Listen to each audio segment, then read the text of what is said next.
diagnosed cancer last year in August by a medical practitioner who is a doctor, but he practiced homeopathy medicine.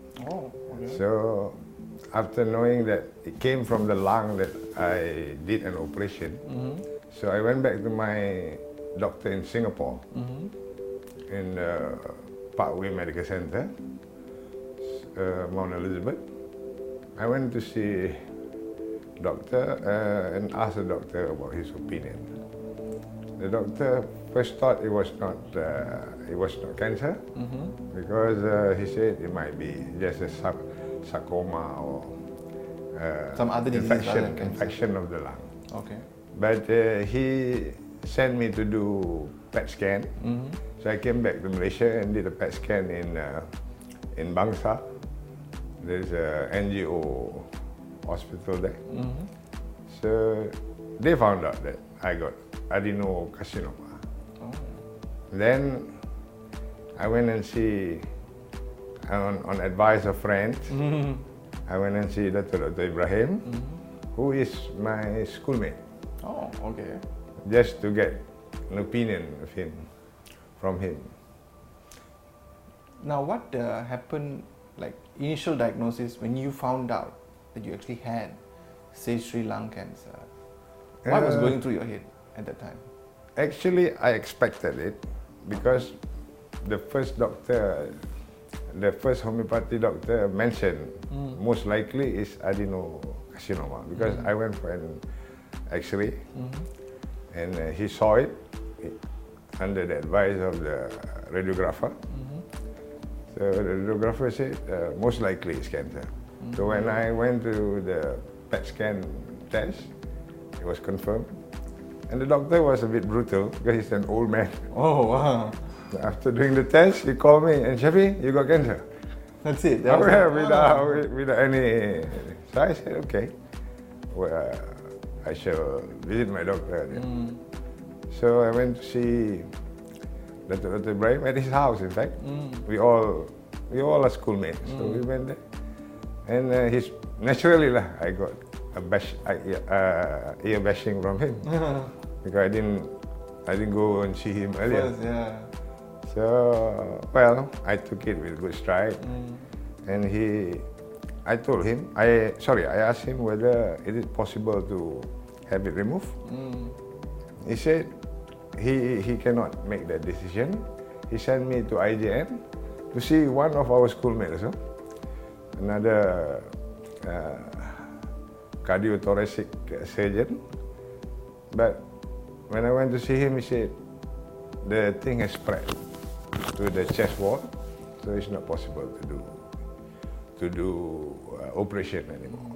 So he sent me back to Dato. Dato said, well, the other option is to do radiotherapy and chemotherapy. So I told Dato and said, "So I leave it to you, because you are the specialist. Like, I don't want to get involved in it." Now, how was it breaking the news to your family? Well, it is a bit tough, but I told them this is part of life. So in our family, we suffered some casualty as far as cancer is concerned. Like my late mother, he got breast cancer. He passed away in 1985. And then my uncle has got lung cancer. He passed away in maybe 1988. So we knew that. So I went through the treatment. And the first stage was 2 chemotherapy and 5 cyberknife operation. Cyberknife, the machine has been dismantled. So the cancer subsided.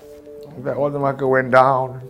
It was so good and positive until about 2 months ago. I don't feel good around the chest area. I came back to see Dato. Dato said, well, we do another PET scan. And we discovered that the thing has migrated here, somewhere near the chest area. So fortunately, the new machine, Halcyon was installed.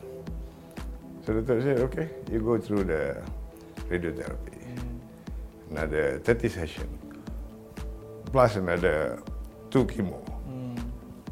So I've just finished it last week. How do you feel now? I mean, going through the old sessions, I think going to chemotherapy also it's quite difficult. But going through chemotherapy and also radiotherapy, how did you go through it? I mean, like, how did you feel? Did you feel any side effects and things like that? Yeah, naturally, like chemo, you have a little bit of side effect. But when I recall what my late mother went through, that one was even terrible. So, but now I think because the advance in technology, so the medicine is good, and the side effect is not that bad. Not that bad. So I managed to go through it. Although there are some days where you're down, but you manage. All right. Final question: your advice for people like you who are suffering from cancer. What would you say to them to keep them in good spirits? Or what are the type of attitude they have to change? Or some advice that you can give for them from a person who is. Yeah, I think although I'm not that, I don't have that authority yet to say, because I was only diagnosed less than a year. But to stay positive, you must make sure that you lead a unstressful life. Don't think too much about things that happen around you, little things that you normally do. Just focus on, if you have hobbies, you have something that you like to do, please do. And make yourself stress-free. And also, change your lifestyle. If you go to Mamak's stall 3 times a day, maybe don't go anymore. And eat healthy food. Healthy food, I think most of the people suffer because, like me, I don't take enough vegetables, fruits, you know.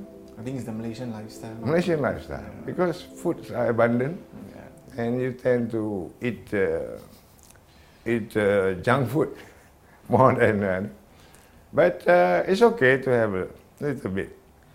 You know, there are some people who lead a very adventurous life, but they're still okay.